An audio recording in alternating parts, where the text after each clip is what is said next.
Hello, everyone. Good morning, good evening. Welcome to another PMP Q&A session. Today, again, we will be discussing 10 more questions, and these questions are from the entire exam content outline. So let's start question number 1.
All right.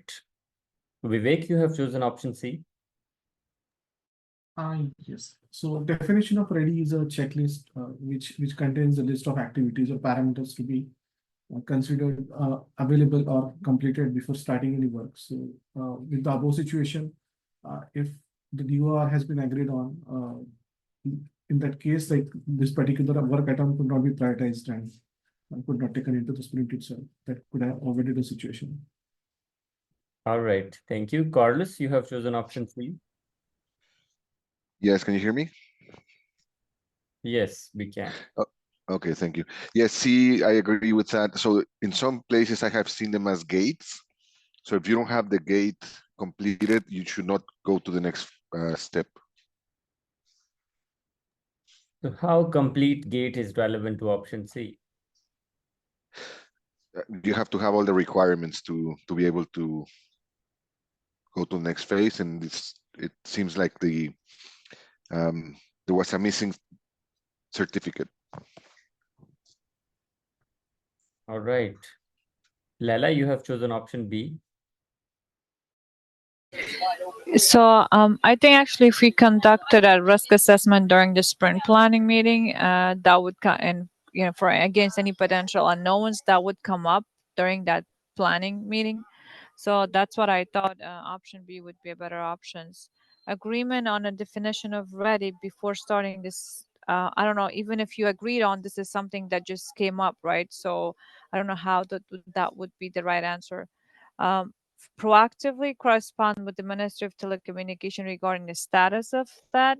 I mean, you can have a communication, right? But I don't know if that A and B for me was, I think, better options, but I went with the C. So I think it would, if we kind of would do a planning before the meeting, so we would know the known risk.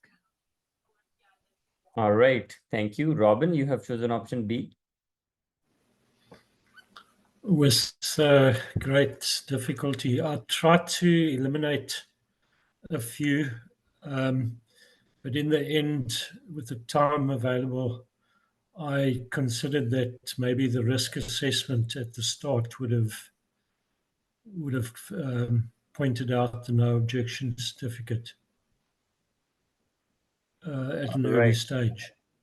Yeah. All right. Thank you, everybody, for detailed explanation. So what's happening here, you want to start or develop a user story and you realize that it is dependent on no objection certificate. So question is about dependence, right? So what we do at the start of the iteration or sprint when we start, we develop a checklist of things to make sure that we are ready to kickstart this sprint or iteration. That checklist is called definition of ready. And in definition of ready, we identify any sort of dependence. So for example, one of the criteria to start a sprint is, or a user story, like it should be invest. So invest is the criteria. I mean, it should be independent. N means it should be negotiable, valuable, estimable, small, and testable, right? So independent means it should not be dependent on any other external factor. So if you want to start working on something, it should be independent. And this is what we do in the form of definition of ready. Like we are ready to kickstart developing this user story. And in DOR, we determine dependencies. If they are, we eliminate them. Or maybe we won't be executing that user story, or maybe we will be executing it later. So correct answer is option C, agreement on the definition of ready before starting sprint execution. Option A, proactive correspondence with the Ministry of Telecommunication regarding the problem is that you haven't identified NOC requirements. So correspondence would not help in this situation. Conducting a risk assessment during the sprint planning meeting to strategize against potential unknowns. This is not an unknown something. This is something which should be part of your planning, right? This is not an uncertain situation, right? This is something that you need. So there is no uncertainty involved here. It's not like that you may need or you may not need, right? There is no likelihood of it. So if there is no likelihood of it, there is no uncertainty involved. So risk is irrelevant here. Collaboration with the product owner on the sequence and prioritization of user story, it has nothing to do with sequence and prioritization, right? Correct answer is agreement on the definition of ready before starting sprint execution. If you have DOR, in DOR, you discuss any sort of dependence and you make sure that all the user stories, they are independent. So correct answer is option C. Let's read the explanation.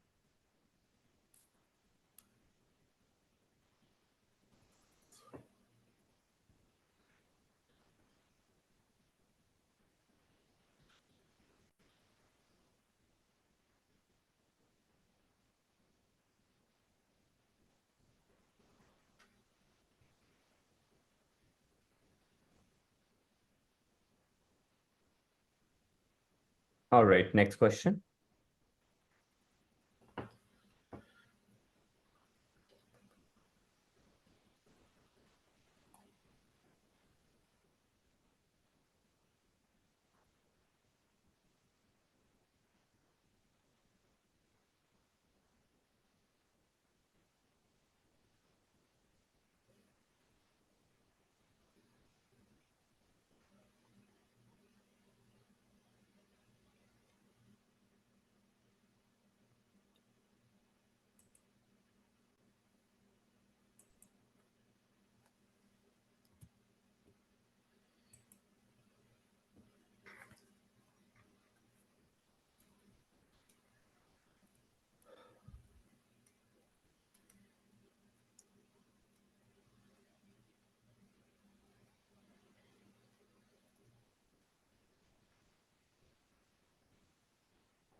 All right, Robin, you have chosen option D. Yes, I thought, all of the options carry some weight, but if you've got an agreed defects liability period, then you can avoid the problem that the question presents, because you can deal with you get paid, and then you've still got an agreed way of dealing with the issue. So that's why I chose option D. All right, thank you, Robin. Carlos, you have chosen option A. Yeah, normally the specifications are on the product are already defined. So if you have a strong quality assurance, which is before a control mechanism, then you shouldn't have a defective product or as much as the customer not wanting it or not paying you. All right. Thank you, Carlos. Manmeet, you have chosen option D. What's wrong with option A? Uh, A, B, C, those three options seems to be implemented over here, but not strongly as D, because the last thing is mentioned in the question, what could have avoided the situation? Well, there's always few percentages that we have in our mind that there will be maybe a malfunction during operation, because that's something we create and we cannot guarantee, so having the DLP period, and we can have it in on agreeing terms that yes, if there is anything, we'll still take care of that. That's the service that we provide to the customer. So this whole situation could have been avoided if we have the D option before, or sorry, at the time of giving the project to the customer, and we make sure that after delivery we are here to take care of it. So that's why I picked option D. A, yes, we have done strong assurance quality mechanism. That's the part of project. We always do it, but there's no guarantee of it. That after there will be small functions, we can handle it. Absolutely, that is correct. So correct answer is option D. Why? Because having bugs and problems during operation, it's a normal thing, right? It's not something that is weird.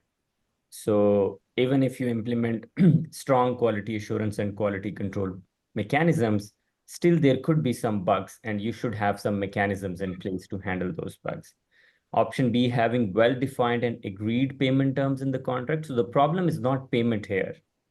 The problem is defects, handling of defects. If there are no defects, then payment won't be a problem. So always choose an option that addresses the root cause of the problem, not the effect. You understand? So not getting the payment, this is the effect of having defects in the product. So always address the root cause. So option B, it doesn't address the root cause. Validating the scope to seek formal acceptance, this has already been done. Means you have already delivered the product. Validation is done prior to delivery. So validation is formal acceptance. Like, yes, this is what we need, and we formally accept that. So there are issues and defects after the validation. So C could not have avoided the situation. So correct answer is option D, agreeing on DLP. So what is DLP? So once you deliver the product in the contract agreement, you agree on a duration or on a period where team would be handling any sort of bugs and defects when the product is in operation. For example, for infrastructure product, let's suppose it is 12 months. So 12 months after the delivery, if there are any problems or issues, development team would be handling that free of cost. So you need to have this clause in the contract so that if there are any defects, there should be a mechanism in place to handle those. If you are handling those defects, then there won't be any payment related dispute. So correct answer is option D. Let's read the explanation.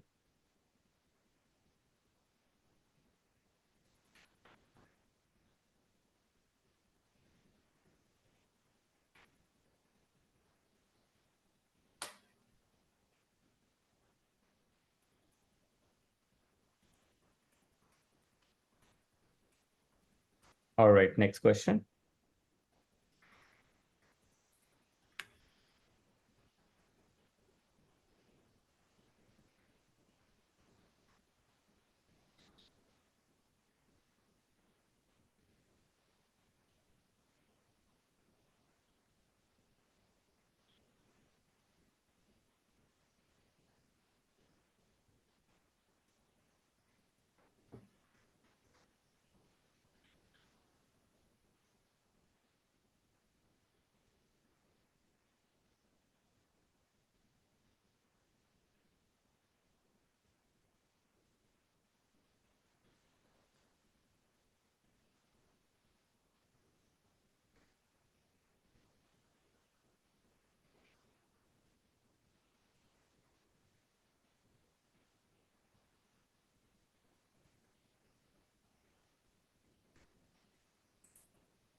All right, Leila, you have chosen option B. So it's saying the old system can be completely shut down after the new system has been started. So the new system has to start and then the old system can finish. That's what I thought. That's why I got the B. Start to finish. All right. Mohan, you have chosen option B. Yeah. So um I'm just literally thinking about this. I mean, I think it might be finished to start option A because you're shutting down the previous system, right? And you then want to start a new system, right? So I think I'm gonna pick option A, even though on the chat I put B. All right, thank you. Manmeet, you have chosen option A. Um, I have to read the question 3 times. The old system can only be completely shut down after. So that's finished. After the new system has been started and is operational. So start. That's why I picked finish to start A. If we split the question, then that's what came to my mind. All right, thank you. Tonya, you have chosen option D. Yeah, I chose finish to finish because the new system has to start and be operational. So it has to completely start and finish before the old system can be completed, which is finishing the old system out, transitioning it out. So I put finish. All right, thank you. Okay, let's see what's happening here. So there are two activities. Activity A, that is starting the new system. And there is another activity, that is activity B, finishing the old system. So let me write it here. So we have activity A, that is start new system, and activity B, that is finish old system. Starting the new system, it's a predecessor. And finishing old system, it's a successor activity. So means the question is, you can only finish old system once you start a new system. You understand? Means this activity B would happen later. That's why it's a successor activity. Does it make sense, everybody? And starting a new system is a predecessor activity. So in terms of order or sequence, this would be first, this would be second. You understand? It can't be finish to finish. Finish to finish is, for example, you have an activity A and you have an activity B. Both are finishing simultaneously. Means you can finish activity B once activity A is finished. You understand, everybody? So for example, you have A and B, and there is a relationship finish to finish. It says you can finish B once A is finished. So that is finish to finish. So it can't be finish to finish. I hope it is clear to everybody, right? So let me go through all the relationships again. So what is finish to start between A and B? You can start activity B once A is finished. B is a successor activity, A is a predecessor activity. Start to start, you can start working on B once A has started. And what is start to finish between A and B? You can finish successor activity B once predecessor activity A is started. So this is the case in this situation, right? You can only finish predecessor activity B once new system has started. I hope it is clear. So correct answer is option B. Let's read the explanation.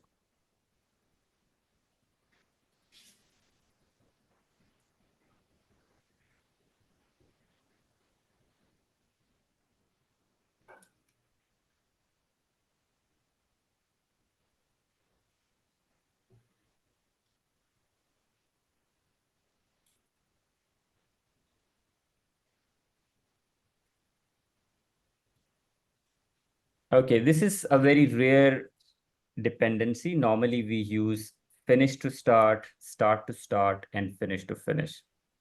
Start to finish is rarely used in developing project schedules. All right, next question.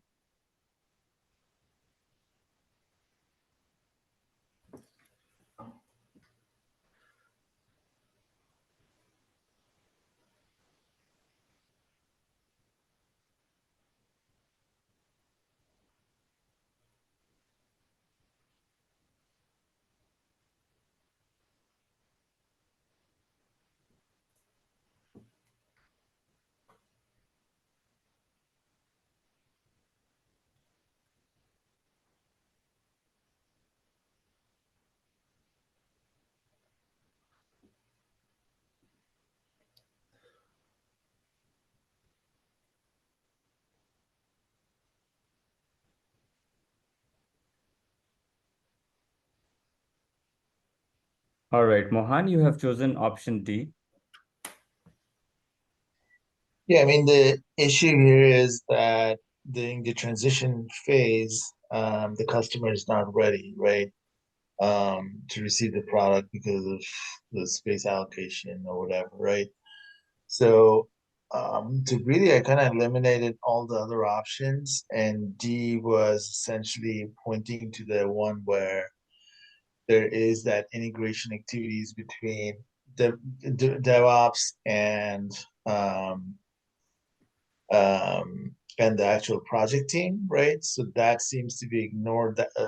Ignoring that would kind of be detrimental to a smoother transition. And options like A, which was readiness assessment, was not done. Even though the assessment would have been done, it would not.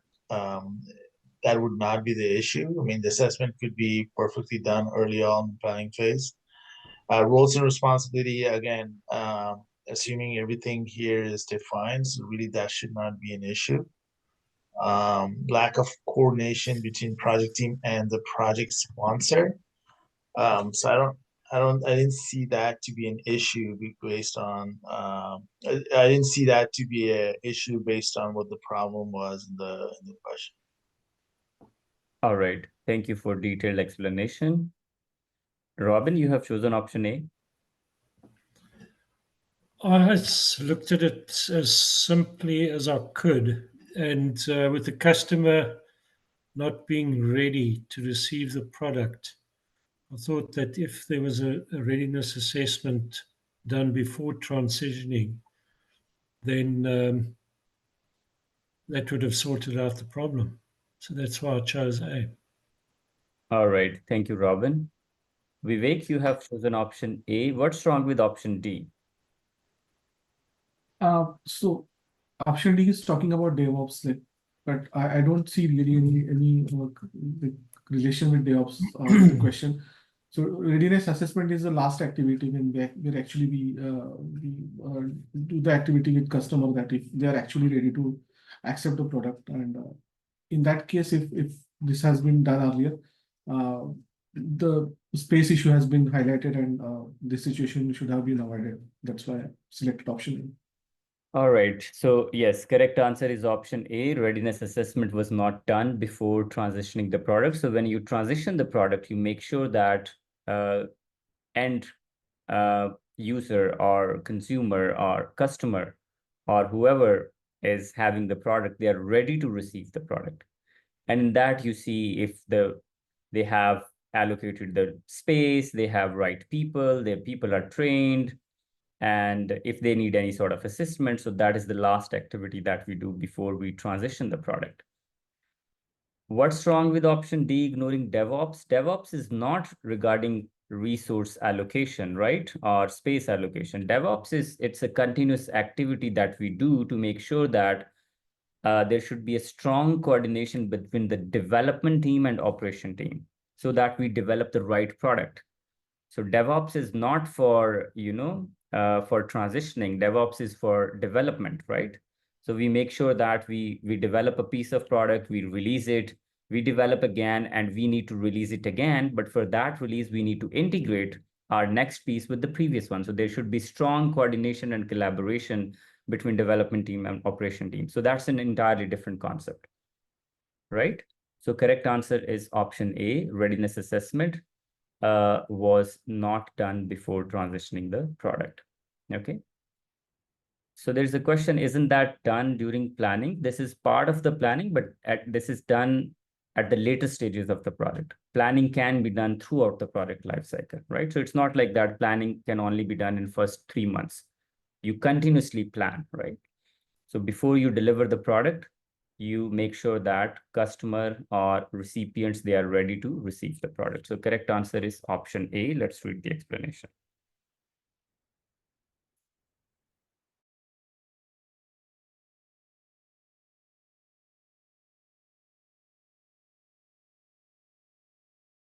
All right, next question.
All right, Carlos, you have chosen option A.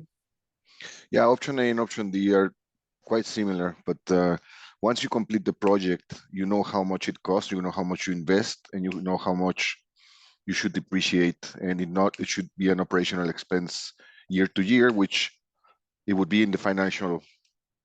But I think A represents a little bit more of the idea. That's what I understood. All right, so you're saying depreciation cost is an operational expense, right? Yes, it goes on the EBITDA. All right, thank you. Robin, you have chosen option D. Yes, I agree with option A, but I think that option D is hitting exactly what happens to the depreciation cost that goes into financial budget of the organization. So I think that's a more sort of precise answer than A. All right, thank you, Robin.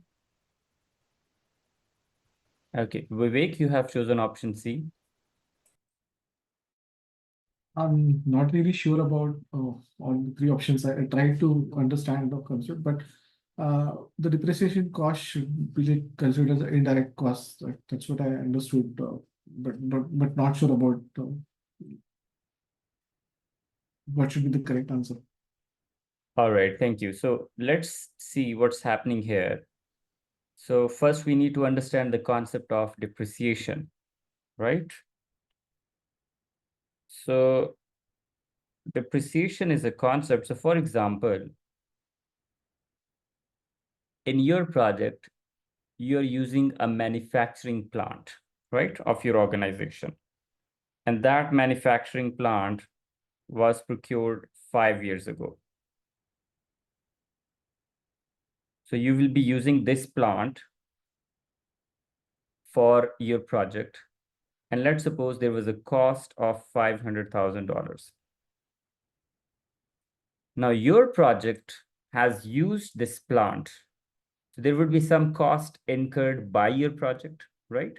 So this $500,000 should be allocated somewhere, but not the entire $500,000, a part of it, because your project has got benefit from that. So over time, this manufacturing plant would be used and retired, right? So this concept is called depreciation, like it would lose its value, right? It will retire. Now we need to allocate this $500,000 somewhere, whether it's an operational expense or an annual budget or project or somewhere. Since your project has got benefit from it, right? So the cost should be allocated to your project. Does it make sense, everybody? Otherwise, for example, we say all the operational expenses, all the support functions, they should be added in annual budget. So for example, you have a team of experts sitting in head office and they support your project in any capacity. For example, you have a contract team and you need any help and they support you. Whatever time they have spent on your project, that should be charged to your project because your time has consumed their time, even if they are not directly relevant to your project. So the problem is what we need to do with the cost of shared resources. So this manufacturing plant is an example of shared resources. So the portion of the cost that should be allocated to your project should be charged to your project. Why? Because your project has got some benefit from that. So depreciation cost of shared resources is categorized as indirect expense. So there are two types of cost, direct and indirect. Direct cost is what can be easily attributed to your project. So for example, person A is appointed as a project manager dedicatedly to your project. Now this is a direct cost. This can be directly attributed to your project. So that would be charged to your project. What is indirect cost? Indirect cost is, for example, overheads. For example, your office expenses. Now, office is a shared space that is used for multiple projects. Now, how we would be charged office rent? That would be treated as indirect expense and that would be distributed among various projects because you have to allocate this cost somewhere. You can't keep it in the air. So if projects are getting benefit from your office, then this office rental cost should be charged to these components. But you can decide the proportion based on the size of the project. So this is called indirect cost. So depreciation cost of equipment which you're using for shared or multiple projects should be charged to your individual components based on the sizes, okay? Correct answer is option C. Depreciation cost of shared resources should be added as an indirect cost in your project. Option A, depreciation cost of shared resources is an operational expense. Even if it is an operational expense, this would be charged to your project as indirect, as overheads. Overheads are operational, right? For example, all overheads are operational expenses. We add them to project. Depreciation cost of shared resources may be equally shared. No, not equally, depending upon the scale and size. Depreciation cost should be added in the annual financial budget. Yes, but still we need to charge it somewhere. Correct answer is option C. Let's read the explanation.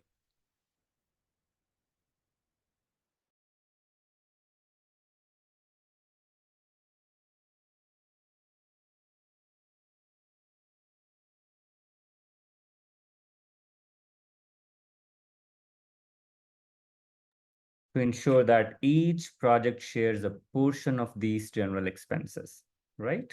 Next question.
All right, Jayashri, you have chosen option B.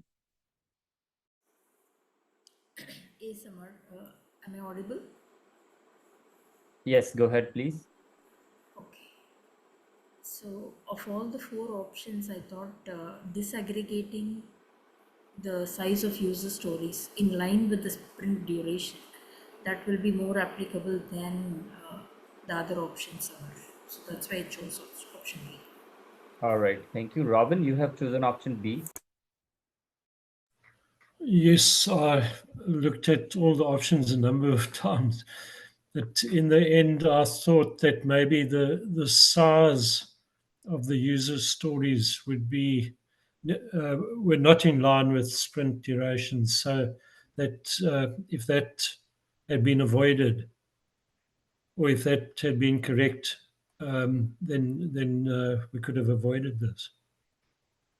All right, absolutely. Correct answer is option B. Sometimes you see very straightforward question like this.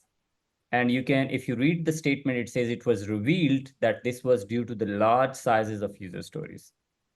The only option that directly addresses this concern is disaggregation. So aggregation is combining everything.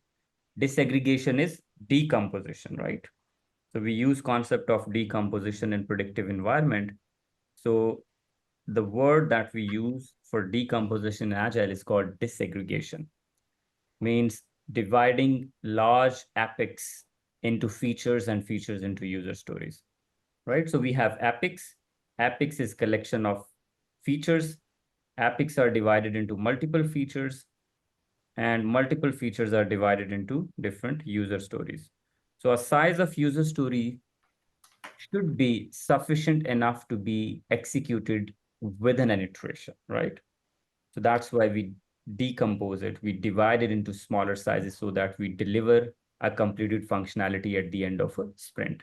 So the problem is with the sizes, the only option that directly discusses this is disaggregation to ensure that sizes of user story are in line with sprint duration. All other options are irrelevant. Backlog grooming, it's a general option. It's generic. Active involvement of team members at the time of deciding time boxing. Problem is not with the time boxes. Problem is with the sizes of user story. So active involvement would not help at that time. Conduct frequent retrospectives and learn from past experience. Yes, but the question is what could have been done to avoid this, right? So D is not the right answer. Correct answer is option B. Let's read the explanation.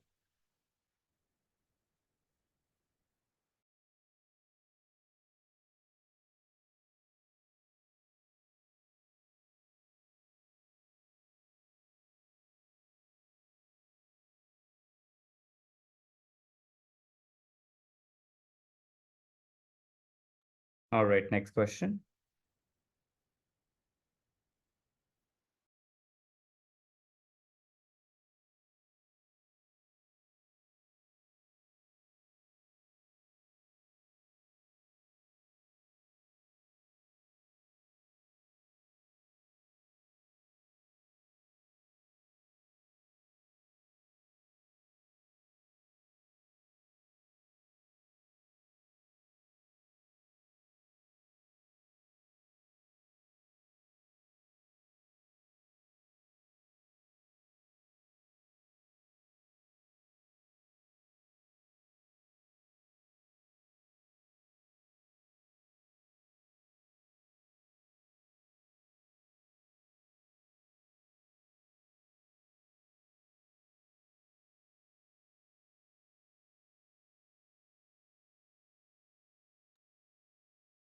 All right, Mohan, you have chosen option B.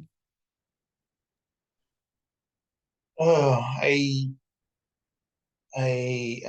not sure what, I mean, obviously I know what float is, but I think the early start is 3, early finish is 7, and then late start is 5, and then late finish is 9, right? So I subtracted 9 from 7, which is what I got the float is All right, thank you. to Robin, you have chosen option C. Yes, I must admit I forgot the arithmetic of what happens here, but I just simply took day 3, between day 3 and day 5 would be 2 days, and then between day 7 and day 9 would be 2 days. So I took that as the float, and I'm not sure if how that stands. So All right. that's how I came So to you C. added 2 plus 2 is equal to 4. So this is how you got 4 days, right? Yes. Okay, right. Okay, let's see how we calculate float of an activity.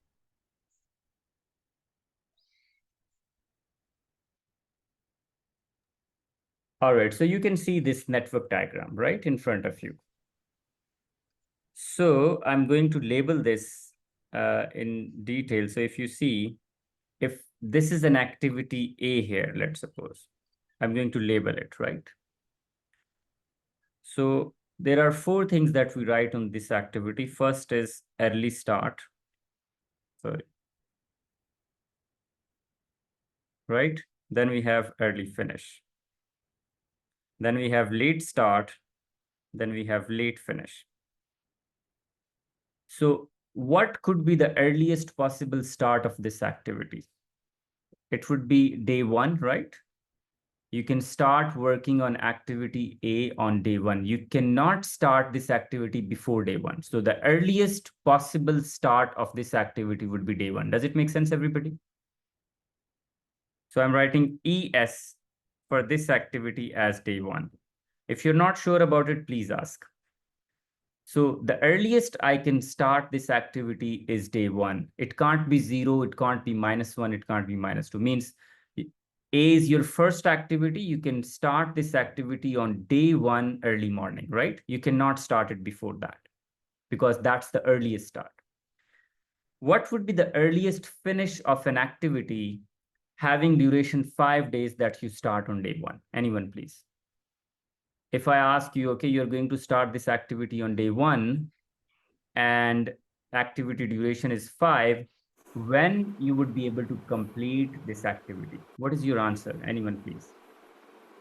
5 Fifth days. day, yeah, Fifth day, absolutely. So earliest finish would be day 5.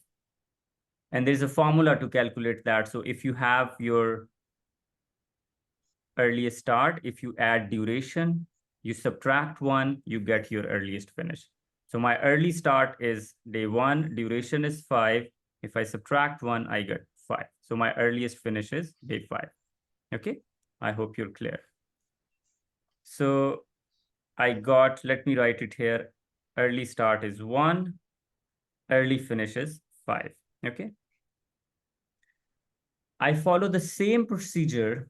I go till the end. I'm not going into detail of that. And then I come backward. And similarly, I get some numbers here of late start and late finish. I'm not going into detail because it requires a lot of time. So you get some number here. Let's suppose this is 1, this is 5. I'm just randomly writing it. Now, in order to calculate float, what you need to do, you need to subtract the top number from the bottom number. Top number from the bottom number. This is the formula. So formula for float would be late start minus early start or late finish minus early finish. So this is the formula that we use, okay? So now apply this formula in the question. If I go back, all right, so if we apply the same formula here, what was the formula?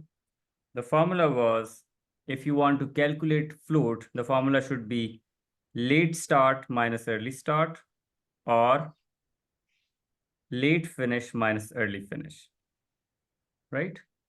So what is late start here? If we see late start is 5 days. And what is early start? It is 3 days. What is late finish here? 9 days. And what is earliest finish? That is 7. So 9 minus 2 is 2 days. 5 minus 3 is 2 days. So correct answer is option B. There is a float of 2 days. Is it clear, everybody? So if you see such question, you can expect a question in the exam, something like that. So there would be an activity which would be given like this. So early start, early finish, late start, late finish. So these number would be given to you with the duration in the middle or on the top.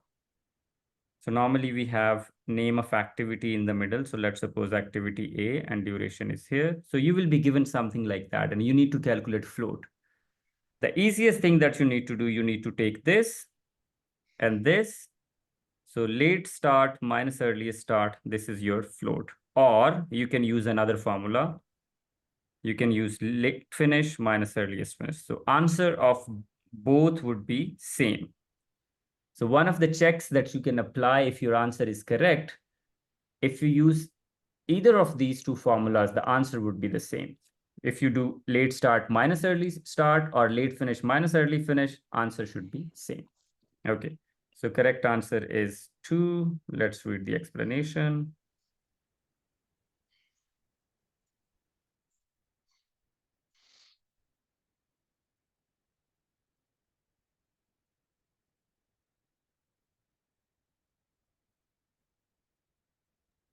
All right, next question.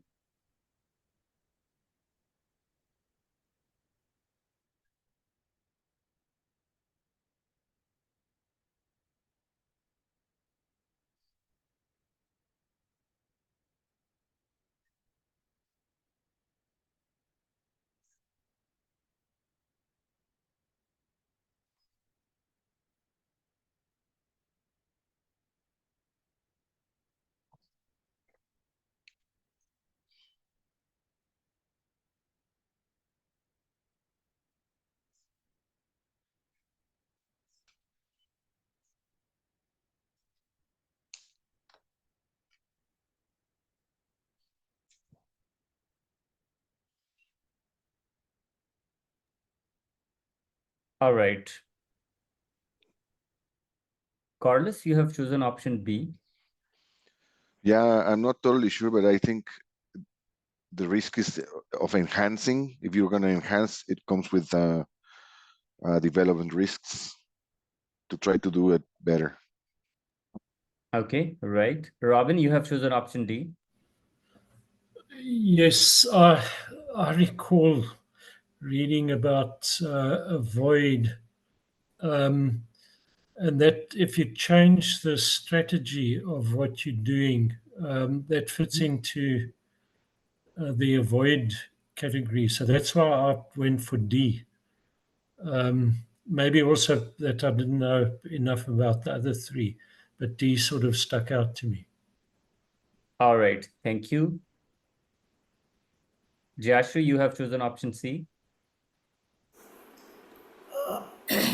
A summer. The question is, what risk response strategy does this represent? So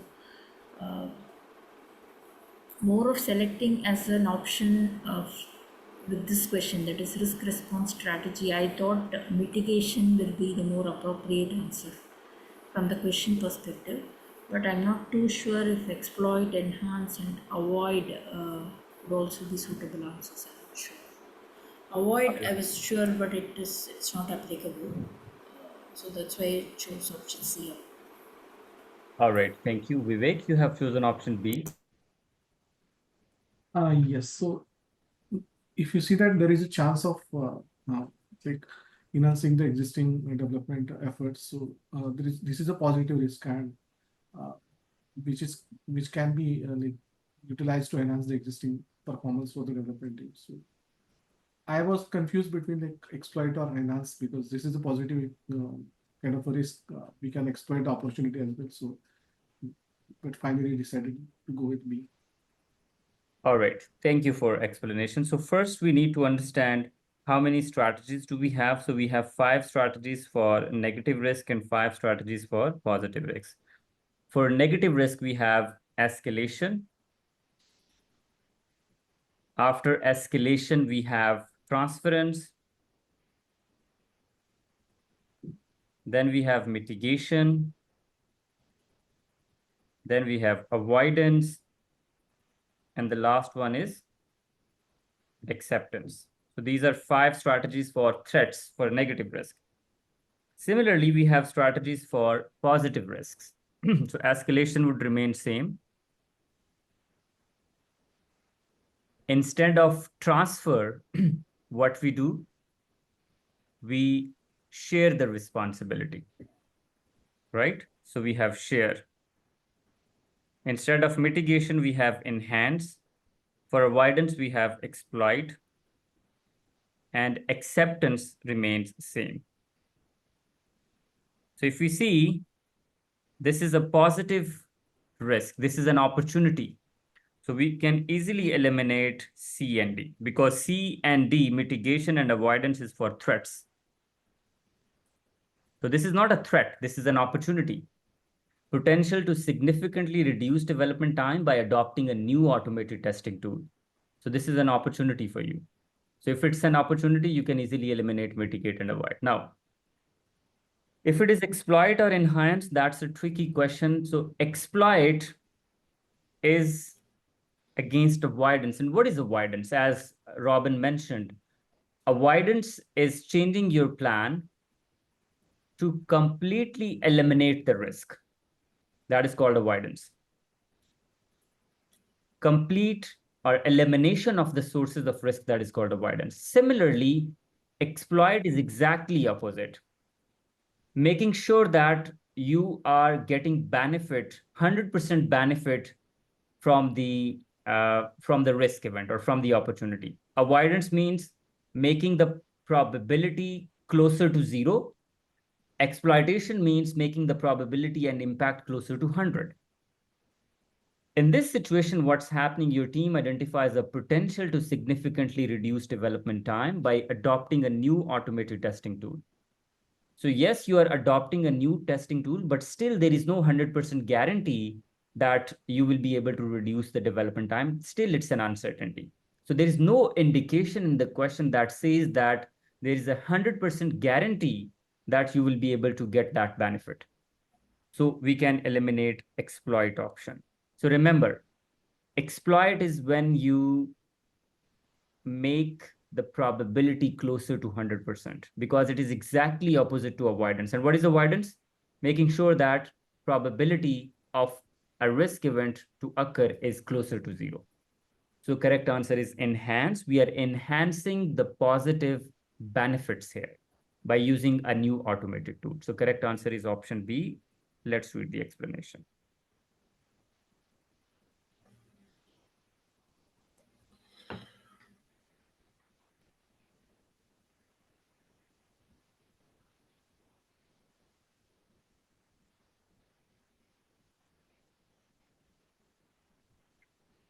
All right, next question.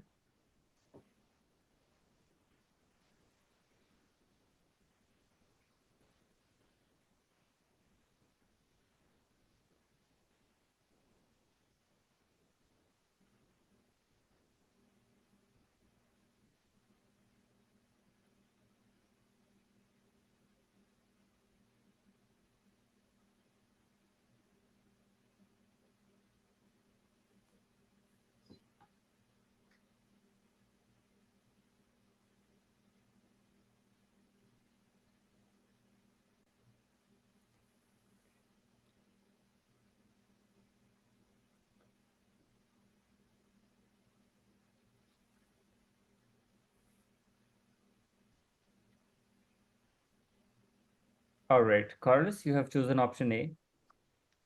Yeah, from what I remember is he's doing a lot of effort which he believes that it will lead to performance, and then he will get a reward. And I think that one's, I read it somewhere in rooms expectancy, because it's an expectation. All right, thank you. Lela, you have chosen option B. I think it was the Herzberg hygiene motivation theory when they talk about rewards and bonuses and promotions, like you motivate the person. So I think it's B. All right, thank you. Robin, you have chosen option A.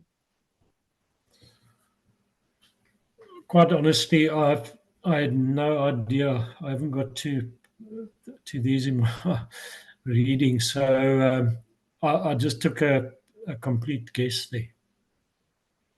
All right, thank you. So correct answer is option A. It's the expectancy theory of motivation. People take certain action in expectation of reward, right? So this is called Vroom's expectancy. Sorry, it's called Vroom's expectancy theory. Hygiene motivation theory, this is an entirely different thing. It says that there are two types of factors. One type of factors impact the dissatisfaction, other type of factors impact satisfaction. So that is entirely different. Management by objective is you define objective and people are motivated to achieve those objectives. And those objectives are defined with team involvement. So MBO is entirely different. McClelland's three human motivation theory, it's similar to Maslow's hierarchy of needs. Like humans have three different types of needs: need for affiliation, need for power, and need for achievement. So all three, B, C, and D are irrelevant. Correct answer is option A. Let's read the explanation.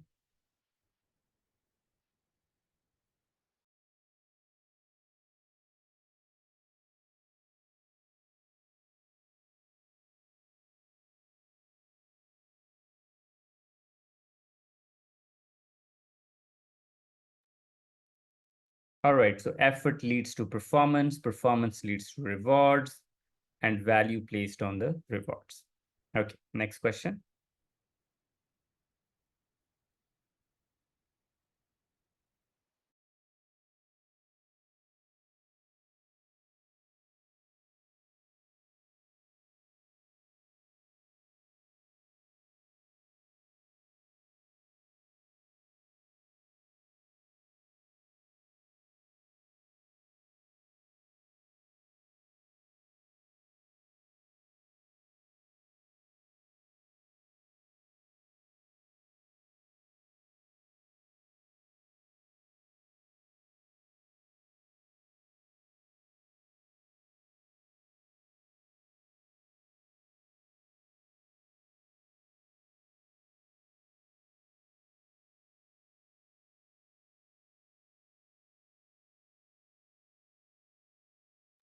All right, Vivek, you have chosen option C. Yeah, so far with similar questions, when there is a situation where we can resolve this situation with face-to-face conversation. That's the PM I suggest always. So that's why I'm going with option C to understand what's the exact issue and how we can help the team member. All right. But Vivek, question says, what could the PM have done to avoid this situation? So how having a face-to-face meeting with the unhappy team member to better understand their concerns could have avoided this situation? So you are a PM leading a team meeting and you notice that a team member is not contributing during discussion. After that, you learned that it was due to some other team members who were influencing the conversation. So how you could have avoided this situation? So having face-to-face conversation, how that is helpful, Vivek? Got your point. Yeah. So Maybe it's a reactive approach, right? Face-to-face meeting would happen later after the meeting. So it can't be proactive. So the question inquires about proactive measure that you could have taken to avoid this situation. All right, but good try. Thank you. Robin, you have chosen option A. I thought that option A would possibly introduce the best balance into the approaches from all the team members. So that's why I chose option A. All right, thank you. Lala, you have chosen option D. Yeah, if you remind the team members about ground rules to ensure that there's fairness and equality. So I think that would be the right answer, because we see some team members that they're speaking and the other ones they can't. So I think if we remind the team that they kind of respect and be fair to everyone in the team member, that kind of could prevent this happening. All right, and Lala, what's wrong with option B? Yeah, that I was also looking at that work on facilitation skills to ensure equal participation from all team members. So, I mean, as a project manager, I can work and provide, facilitate for everybody. But if the team members, one of them, still going to be doing that, they're going to be doing that no matter what, right? So even if I facilitate for them, so that's why I kind of I was looking at the B as well, but that's when I said, you know what, I think the D might be better than B. All right, so okay, Lala, let's take an example. So for example, at the start of this session, I say, all of you would be raising hand, you will be writing in the chat window, and everybody would be speaking on their turn. So these are the ground rules, and please adhere to these. This is approach 1. Approach 2 is throughout the session, I'm taking comments. I say, okay, Carlos, what do you think? Okay, for example, Robin, what do you think? Jashri, what do you think? So this is called facilitation, making sure that you're actually giving equal chances. Which approach is better, the first one or this one? Oh yeah, I see. After the facilitation, then, because I was looking at facilitation a different way, like saying that you just kind of provide them the chance to speak up, I guess, right? That would make more sense, I guess. I guess I read the answers wrong, but it makes more sense now that you explain. Yes, so reminding is just an action that is not as practical or effective as you're actually doing the things. One is just reminding. Second is you're actually doing that. So correct answer is option B, work on facilitation skills to ensure equal participation from all team members, right? So let's read the explanation.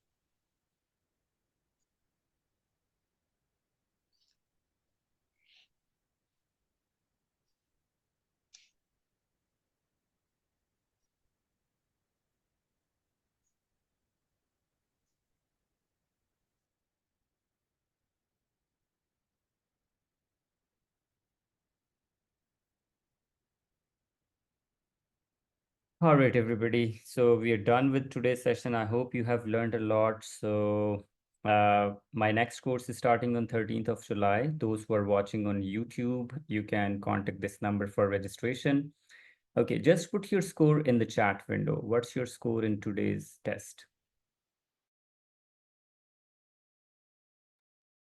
70%, 50, 70, 80.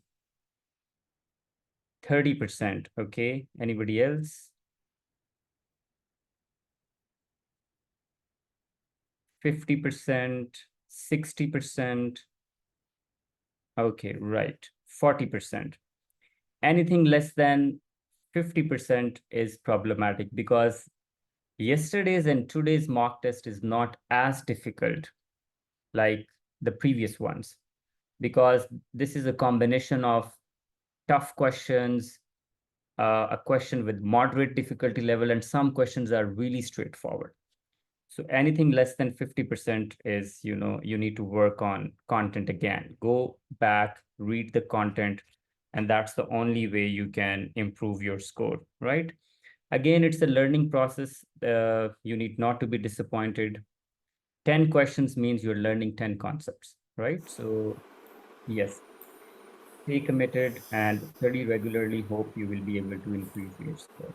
All right, everybody. Thank you so much. I'll see you tomorrow with an interesting lesson. Bye. Thank you, Amar. Thank you. Thank you.